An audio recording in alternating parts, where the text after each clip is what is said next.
I got to give Dragonflies like the biggest prop ever. Like, this is our new pantry and what she's done. And so these are all her spice blends and season blends. At first I didn't get them, but I get it now. I get it. And it makes it real easy, if you're going to make chicken, just to grab the poultry seasoning. Or this is a sweet potato seasoning. So she's made all these different ones, which is phenomenal. This one is Old Bay. But then, the other thing, of course, y'all know, I finally got her a new food dehydrator. So she's been dehydrating like crazy. In the long run, this kind of stuff is really going to be survival. It really will be survival. This garlic infused honey, my brother had a terrible sore throat and he had some and he thought it was dynamite. She's also been dehydrating garlic. She did buy a soup base, but it was on sale. Wasn't this on sale for like $1 or something? $2? Yeah, $1. So she did buy one. She doesn't do that very often, but you can see it's stacking up. And so now I have a new project, is to figure out where we're going to put one more pantry for 2 people. This is a working pantry too. I mean, we don't just put it in here and not eat it. If your kids like marshmallows, dehydrated marshmallows are awesome. And the other thing I want to bring up is the peppers and the like, our dogs even like these sweet potatoes, but the watermelon tastes like candy. The marshmallows taste like candy, and they're really tasty. So, what is this one? Oh, dehydrated tomatoes. So, I mean, there's a lot of dehydrated food. We also have popcorn and things like that. Oh, she wanted to throw some light on it. She does have some spices up here at the top, but these all look like mushrooms. These are all different mixes too. And it's really important that you got to do the legwork. If you don't do the legwork, you're not going to have it. Oh, and check that out. Garlic pepper. Yeah, tomato powder, mushrooms. And then down in the bottom is a lot of bulk stuff. Salt, pepper. Make sure you have salt, folks. That's like really important. But now, yeah, I showed him that one. But now, folks, because she needs more room, that means I got to get one more pantry, because we have these 2 pantries stuffed to the brim. We also have, and this is kind of our working area. We have so many boxes of cornflakes, it's not even funny. But this box milk is pretty good. It's one thing I wanted to show you. And then so what she's done also is she changed things around. So the whole top shelf is meat. Everything from salmon to pork, chicken, tuna, sardines, things like that. And then she put her bulk spices here. So, you get, this is just part of our food preps. Of course, we live in a small cabin, as you can see. So it takes a lot of arranging. We got to use walls to be able to utilize how we can keep things, which is really important. But I just wanted to show you that. Also, she had pumpkin seeds. So she's getting the pumpkin seeds ready to go. She'll bag these up. And then oh, no. Excuse me. It's not pumpkin. It's squash.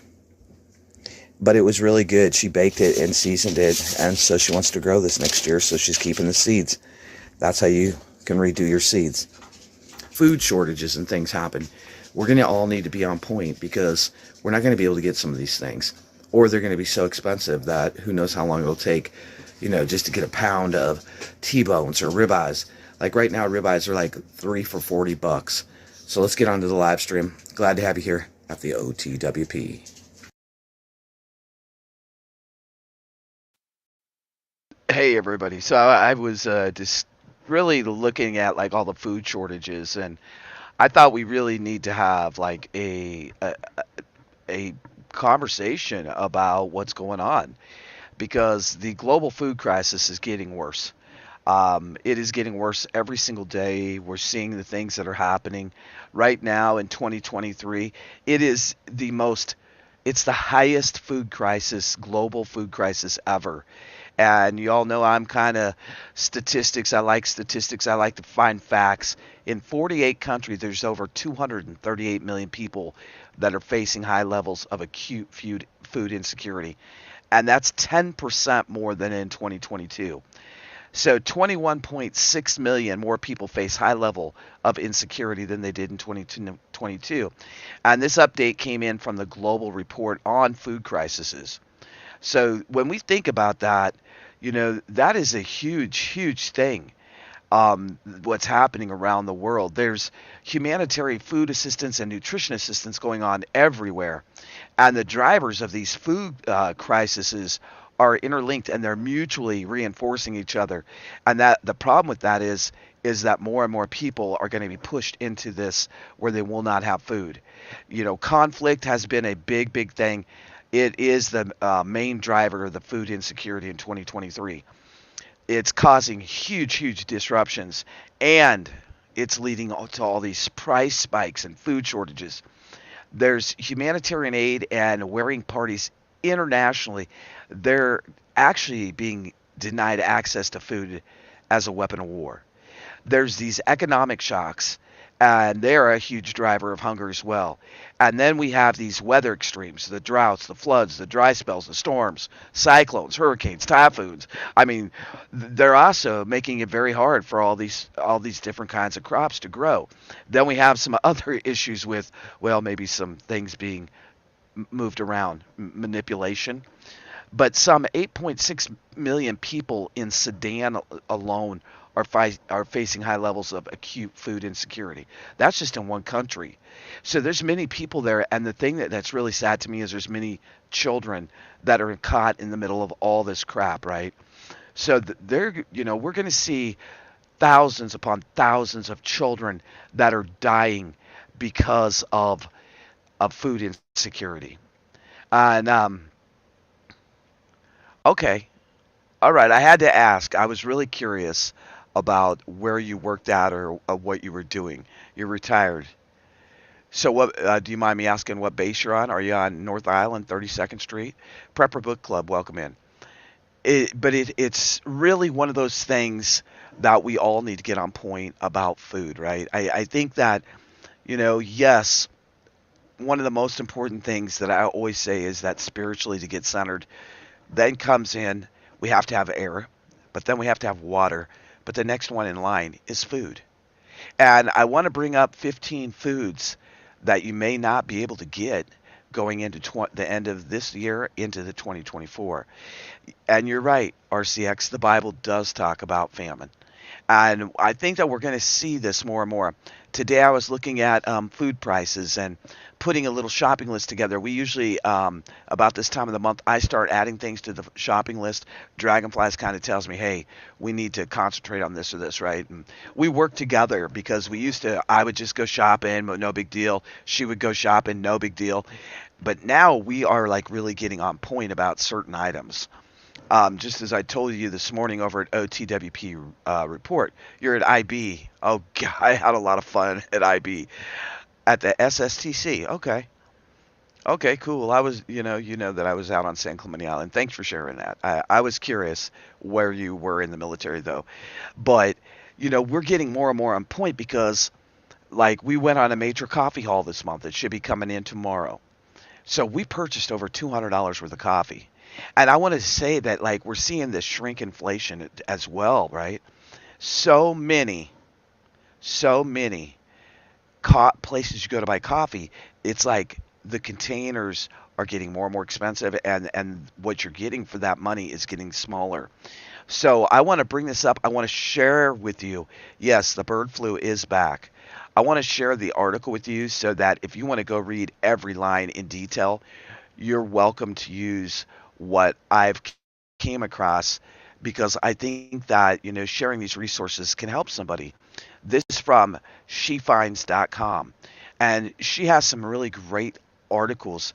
She put this out in November, and just kind of talking about everything that's going on with the food. But let's take a look at what she came up with.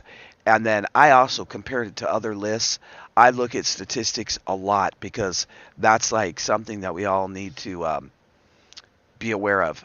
I used to be on North Island, surviving behind the behind Liberal Lines. I used to be on North Island, and I flew back and forth to San Clemente Island. So the 15 foods that we all really need to be on point about, folks, and I want to talk about this in detail because there's reasons why it's happening, right? There's reasons why this is happening. The one thing that I noticed that I've seen a lot popping up lately is about pet food. But she went into doing the shortages, and I think it's something that we really need to be aware of. So let's scroll down here. One thing is the tomatoes, bread, right? You can also look at some of these other resources she's pulled up, which is a place called Mashed. Mashed has some great articles, but we have to realize that the global grain production, bakeries, factories, they're going to really struggle going into the end of this year, into next year. And I think that we're seeing all these things come out. So we have a manual grinder. We also have wheat berries because flour just goes bad pretty quickly. And I think that we're all seeing, like, if you buy a loaf of bread, it has no lifespan. I mean, a loaf of bread is like it gets moldy and nasty within a few days. But me and Dragonflies were talking about this. How long does it take for that loaf of bread to get from production to our table, right? And that's a big thing to consider because as you see all this happen, um, yeah, yeah, yep. And there's a lot of salmonella out, and there's a lot of recalls. Victory had a major recall on dog and pet food. But the salmonella thing is going like berserk across the board, Patty, from cantaloupe to the pet foods, all kinds of things. Yes. Well, and I talked about this a little bit this morning, RCX, and I want to say this. I talked about this a little bit this morning. As we get into these products, I'm going to kind of go through the chat and answer certain things because what happened? Do y'all remember when I was reporting on all the cows that were being lined up and they were taking to the slaughter way ahead of their time? They were selling them for dirt cheap, and now we see the ramifications of that. And I think that that's going to get worse as we go into 2024 because that production was from 2021, 2022. Now going into 23, we're seeing the price hike, and into 2024, I truly believe that we're going to see meat escalate off the chart. I was looking at meat because I did want to get a couple ribeyes or a T-bone, something good, or maybe a piece of prime rib for New Year's, right? My goodness. Do y'all remember how cheap cube steak used to be? Cube steak was like the that that was like poor man's meat. You know, you should be able to get chicken, cube steak, and hamburger. Those things are like basic staples of most middle class lives. You know, we eat a lot of hamburger, a lot of chicken, a lot of pork, and the prices are unbelievable. Four things a cube steak out Wally World was over $11. And I remember when cube steak was like $3, you know, for a package, a good sized package. So the food prices are definitely off the chart. So we need to plan ahead. And I hope that y'all just didn't come into the prepping game or the prepping world just in this last year, because if you did, I wish this thing would go away here. If you did, you're going to be behind the everyone else that's been prepping. Like, prepping is really a way of life, but if you're new to thinking, hey, you know what, I should prep something, it's okay. It's all right because, you know, everybody has to start somewhere, right? We all have to start somewhere. 7 euros. What does that calculate out in American dollars, Miss Needle? I'm not sure about euros. I don't have a translation on my phone. I could probably look it up. But we have sunflower oil, palms oils. One thing that we're actually getting some old-fashioned Crisco, a big tub of it. Also, olive oil, and we use coconut. So you really got to do some planning. So yeah, roughly $8 or $9. See, but that's what I'm saying. Like, that's crazy. That's crazy. And that was something that most people could obtain without a whole lot of headache. But in 2022, there was a 52% of globally traded sunflower seed and oil which came from Ukraine. So that edible oil supply chains are being disrupted as well. And are we going to see more? Probably. We probably will, right? Champagne, I'm not too worried about the champagne. I'm not a big drinker. If you like champagne on New Year's, you might want to stock up for a couple of years. I mean, like, honestly, because of the extreme weather conditions. I'm more concerned about the things like canned food, pet food, things of that sort that really are going to affect each and every one of us. You know, we have cats, we have dogs, and I think it's really, really important. We can make our own food for them, but of course, it's more convenient to get to go to the store, go to Tractor Supply, wherever, and pick up bags of food. And with everything that's happening, there is going to be a huge shortage because, as someone said in the chat, they don't want us to have animals. So, what a better way to do it is you can't get food for them. So, you're going to have to figure out alternatives to that food. There's also an aluminum shortage. They're a little hesitant about the predictions right now for 2023 and 2024, but we will see things go forward in that area as well. That there's going to be some big, huge problems. Now, I want to talk about this in a little bit of depth. I went to the grocery store just yesterday. I love salad. I love salad. And we've been trying to, I've been trying to work out more, and I've been watching what I eat. So I'm trying to stay away from the breads and the junk food and the sugars, which is really hard for me because y'all know I love sweets. The lettuce looked absolutely disgustingly pitiful. Like, it was it it was disgusting. Like, this is in the fresh vegetable, and the tomatoes look pitiful. The only thing that looked decent was a cucumber. I bought one cucumber, one tomato, and I ended up having to go to prepackaged lettuce. Now, we are in a small rural area, but we always have great looking vegetables. That's just the truth. And this stuff looked like it had, even the prepackaged, the bottom of the bags, most of them were dark. And I was like, this is absolutely ridiculous. And see, we're starting to see it here more in the States. A lot of people have already seen this, they've already experienced it. A lot of countries experience this on a daily basis. And then we have countries where they're not seeing it. Like, for example, I watched a meat and vegetable market in the Philippines, but the way they do their meat, I couldn't eat it. I think I would probably be sick. My gut would probably hurt because it's raw, it's out in the open air, it's at room temperature, it's hot and humid in the Philippines. So, as an American, I see that and I'd be like, I don't think so. Yeah, well, we grow lettuce everywhere, but the thing is the lettuce, how long is it taking to get? And how many of you in the chat right now have noticed all these off brands of food, off brands of all kinds of stuff that just isn't anything that we've ever seen? It looks absolutely, I don't know where they're getting this food from, but it's off brand stuff. How many of you hit a one if you've seen a bunch of off brand weird names in your grocery store? I've noticed it in small towns as well as larger towns.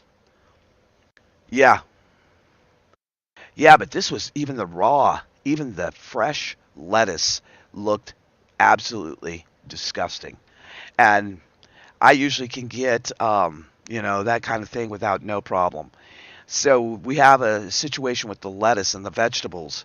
The other thing I noticed too is the corn. You know, growing up in the heartland, the corn is so important. People use it, for everything from our popcorn to hominy, all kinds of things. And that's another staple of the United States is corn. And the Midwestern corn just had a brutal 2022 season because of the temperatures, the storms, and everything else.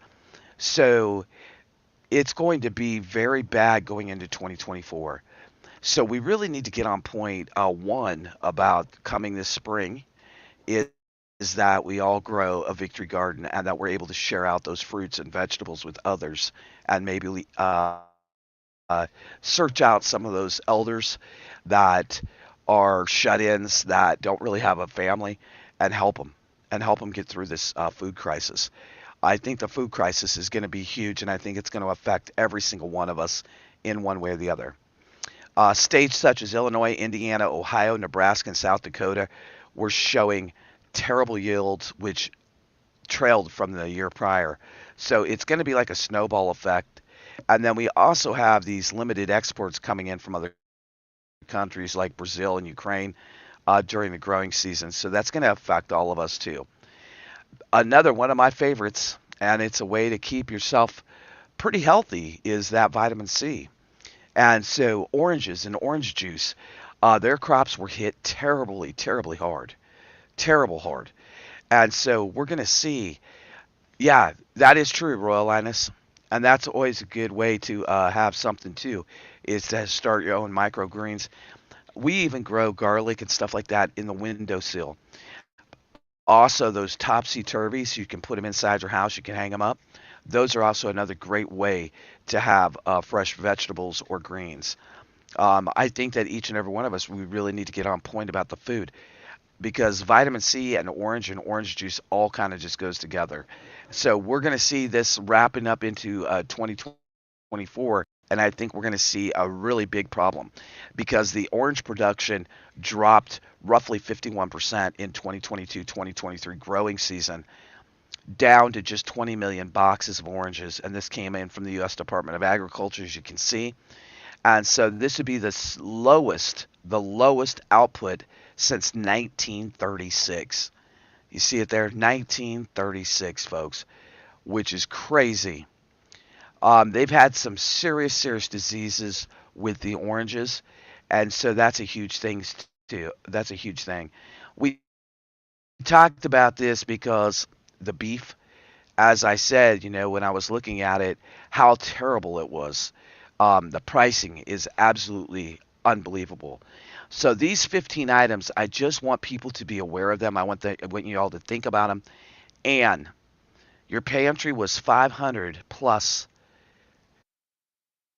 Wow, 500 more families than last November in just one year. This is the other problem too when it comes to the food pantries, is more and more food pantries are closing down.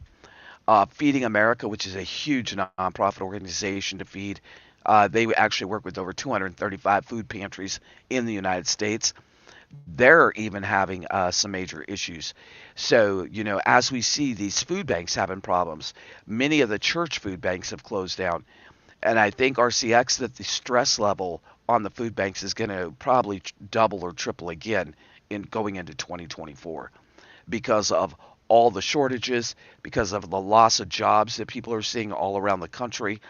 I think that we're really going to feel the impact in 2024, and I think they're going to heat it up.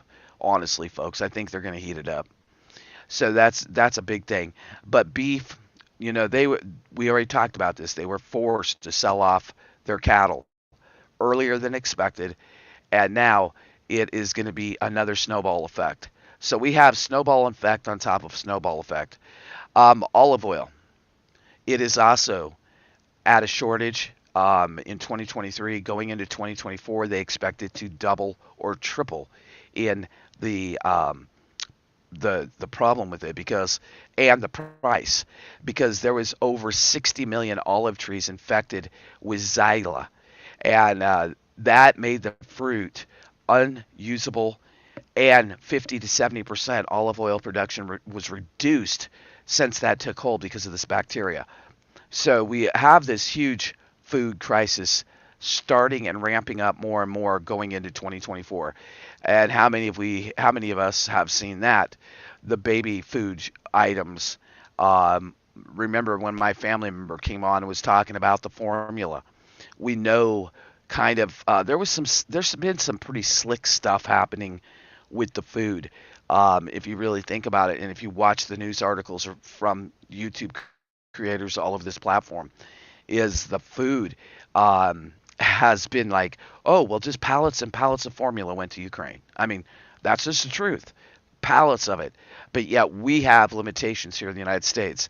It's kind of like us giving more munitions away, but yet we don't have enough to protect our own country. It's the same. It's the same thing, folks, and it's very you have corn, broccoli, citrus, and even melons, but those are grown in the summer. Yeah, most places do, George. The problem is all these bacterias and pesticides, and the production has went down, and these catastrophic weather events has caused more and more shortages. It's going to take years and years for most of this production to kick back up, if it does. They're talking about ketchup, but that is Sir Kensington ketchup over Heinz and Hunt's. But either way, they're having some serious things, and they're going to continue. They're going to discontinue making Sir Kensington ketchup. I've never used Sir Kensington ketchup. I've always used Heinz or something like that. But now we're making Dragonfly's going to start making their own. This is another one that is disturbing. Is the rice factor, right? There wasn't a formula shortage in Mexico. Ooh, melon balls. That's good. That's good, RCX. Y'all might remember though when I had the lady from Alaska that works inside the Walmart centers, and she was on the show, and she was talking about that she was seeing it more and more, and that was like 6, 7 months ago that we did that special with her, and I think that going into 2024, honestly, we're going to see more of these things happen to the point that we're also going to see some funny fuel things that I'm going to be talking about over at OTWP report. If somebody dropped the link to that, I'm going to save that back because that is an interesting topic. But we are seeing that, and once again, if you see there, it's funny to me how much they're pointing the finger at Russia and Ukraine. Everything is Russia and Ukraine's fault. I don't think so. I don't believe that. I don't believe it. I don't believe it.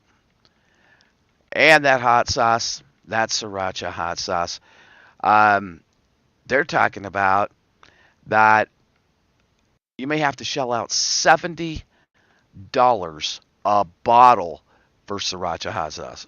That's crazy. That is crazy. That's like, I guess I'll have to go without that. Yes, you are making ketchup. You're making ketchup for me. I got to have ketchup on my eggs. I got to have ketchup on my grilled cheese. I need ketchup, Dragonflies. Otherwise, I'll have to buy some number 10 cans of ketchup to stock up on. She's saying no. I'm saying yes, but I guess she usually gets her way. But then we have like, this is a big one. Yeah, I was reading a big report about sugar, right? So I want to say something about sugar. Back in the day, back in the day, 40s, 50s, 60s, most people did not consume sugar like we do now. I think that's, in my personal opinion, I think that's why people's levels get all out of whack and they get crazy health problems and stuff like that. Because when you go buy like one Dr. Pepper, that's like your sugar intake for like a long time, right? But I think it's very important that we realize that without having like just a spoonful of sugar, what is that song? A spoonful of sugar makes the da da da go down. Medicine. There we go. So, without having sugar, right? We would still get sugar from all these other products. I mean, from pastries to Pop Tarts to cereals. We probably OD on sugar. And I think that that's one huge. Yeah, boo. A spoonful of sugar helps the medicine go down. It just came out. But if you really think about it, uh, me and Dragonflies would still need and want sugar. How many of you in the chat use sugar to cook, bake, whatever, and that really you can't see with going without that staple in a one? Sugar is, I think, something that's a staple in the United States, and they're saying it. The reports are out that sugar is going to be a huge thing, and that we are going to see a major problem with sugar and sugar production. I don't know about y'all, but many years ago when I went to Hawaii, it's been about 20 years ago the last time I went to Hawaii, I bought a piece of sugar cane, and oh my goodness, it was like the best stuff ever. It was like a candy cane. It was so wonderful. and I'll never forget that, is having a piece of that. And then I brought one back to the United States that they had all wrapped up. But I think sugar is one of those things, like even our ancestors back in the 1800s, right? That was one of the staples when they were out on the trail, and we're starting that in January. For you that don't know, the Lost Waves will be on Saturday. It'll either be a live stream, a premiere, or a video, but it's going to be pretty detailed. It's probably going to go on for about 12 weeks this time, every Saturday. I'm trying to come up with the time. I think it'll be Saturday afternoons, early evening, like 4 or 5 o'clock. I used to have it in the morning, but I can't do that due to schedule conflicts. But our ancestors, they would have coffee, sugar, flour. They would get basic things before they headed out on the trails. And I think that that's kind of where we need to be, is really figure out what those basic staples are, those basic necessities, and prep up. If you're really a prepper, if you really want to live the preparedness lifestyle, you need to not hoard, but plan ahead. The count just for rice for people is roughly 300 pounds. Um, I did have a couple videos before. Yeah, yeah. Oh yeah, like all the Splenda and all that stuff is terrible. Sugar is natural, but you also need to read the bags of sugar that you're actually getting. That's like really important, is to actually read what you are purchasing. Be aware because there's some fake stuff out there. Um, but I would say definitely get on point because now they're saying sugar supply in Brazil, Europe, Mexico, Thailand, China, and Pakistan is low. So it says this could result in a shortage across the globe. I believe in 2024 we will see a shortage, period, coming at us for sugar. They have WPOP on there, which is a specific type of soda. Um, I don't drink a lot of soda. Um, I it's one of those things I had to wean myself off, and I really don't. I'm pulling up something real quick. I had it, and now I don't know where it's at, and I wanted to show you. And I think this could really get you in the grips of what you really do need. Okay, so there it is. So that's the last one on that.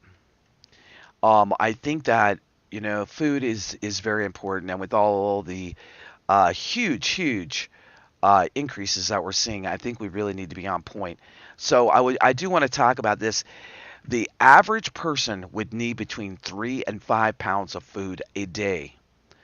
On a long-term basis, the average person requires a minimum of 1,200 calories a day to survive.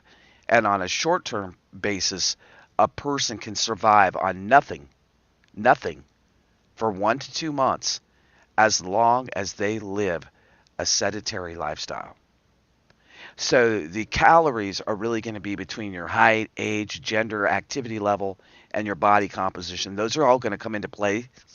And that's like, some people don't get, well, I could go on this many calories, but dragonflies could go on that many calories. It really has a lot to do with your body mass and things like that.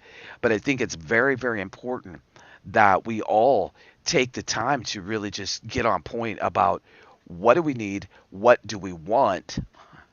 There's a big difference between needs and wants. And so I hope that this live stream has brought a little bit of updates to you, a little bit of thinking off the wall and out of the box, because I really do believe that we're going to have some serious issues. Also, look up some recipes for baking soda, what you can do with it. I talked about it the other day about actually unclogging drains. There's so many things. You want to have your vinegar, your baking soda, things like that, and you want to have a little bit of extra. It doesn't mean that you have to go out every week and purchase 500 bottles of that stuff or whatever, That's not what prepping is about. It's not about hoarding. So I really want y'all to think about that. And I hope that this live stream get you on point and makes you think about what maybe you're lacking in and where you should go with it. Um, I think that that's like really important that we all take the time to slow down sometimes, get out of the news, and actually do the legwork that is required of us to continue prepping. It's very important. You all know how we do it at the OTWP. I'm going to go ahead and take it out with a couple songs so y'all can say see you laters and goodbyes and all that. I really appreciate y'all being here. And thank you so much to all the members, the super chatters, the supporters. And thank you for doing the thumbs up. It really does matter. It helps a lot. And I want to say I really, really appreciate it. Also, if you haven't seen them, I put out like 4 Christmas ones, Christmas animations, and I have a couple more coming out. And one of them I really, really like. It's kind of our prepper. It's our prepper one. It is definitely our prepper one. So I hope that you all have. If you haven't seen, I hope you take a look at the work that I did on those animations. I really, really enjoy them. It's probably one of my favorite things about YouTube is Christmas time and different holidays when I can do that. So thank you very much, everybody, for being here. And let me find a few songs. There's a couple new ones that I really like, and now I don't know what I did with them. But it's okay. We'll just start it out, and I'll let the music play for a little bit if you want to hang out and say hello to everybody. Thank you for being here, Stewarts. Thank you for being here, Survival Bougie, Miss Needle from Germany, RCX. Thank you all. And big prepper hugs. Keep on doing the dang things that matter. And stay on point, everybody. It's not all just about news. It's also about agua and food. I love you too, Miss Needle. I love you all. Let's listen to some tunes.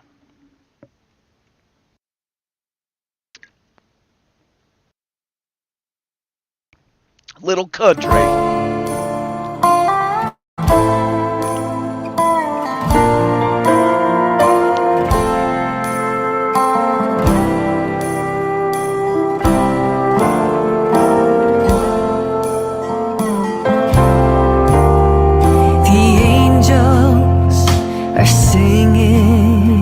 A sweet Christmas song. The snowflakes are dancing in time. The children in rows, and they all sing along. From a distance you hear bells and chimes. The candles are burning as bright as the stars that shine from the heaven above. And everyone's joining from near and afar in spreading the message of love.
All right, y'all. I got to get out of here. I hope everybody has a great day. God bless from here in the Ozarks to wherever you're at. Make today count. Don't give up. And don't give up in. Can I see some love in the chat? Jeez, Louise, y'all are tight with the love. Hey, let's see some love up in this chat before I close it down. Let's blow up the chat with love for Nina, Little Scan Man, for each other, for humanity. God bless y'all from here in the Ozarks. Make today count. God bless. Until I see you again, my friends. I'll take it out with this last song.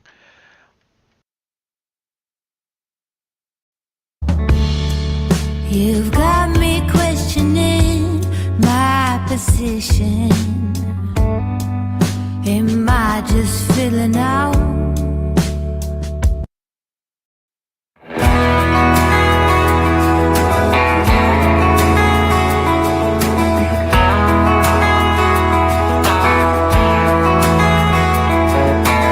I saw your mama just the other day. She looked glad to see me again. Do you remember when I used to come over to your house every day? Still remember the smell of your car when you drove me down to that lake. Felt so good staying up all night. That will forever be our place.